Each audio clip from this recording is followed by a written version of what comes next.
नमस्कार, मी सुप्रिया. आज आम्ही आमच्या शेळ्यांसाठी आणलाय 5 प्रकारचा चारा.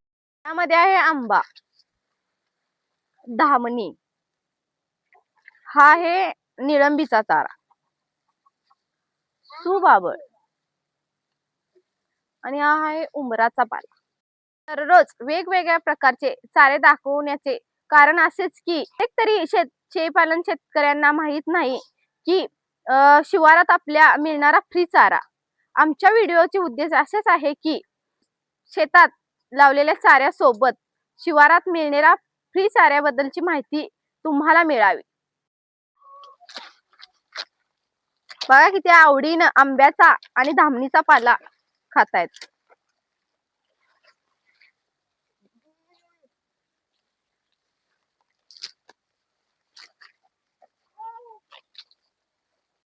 आमचा व्हिडिओ कसा वाटला हे नक्की आम्हाला कळवा आणि शेतकऱ्याच्या चॅनेलला सपोर्ट करा. धन्यवाद.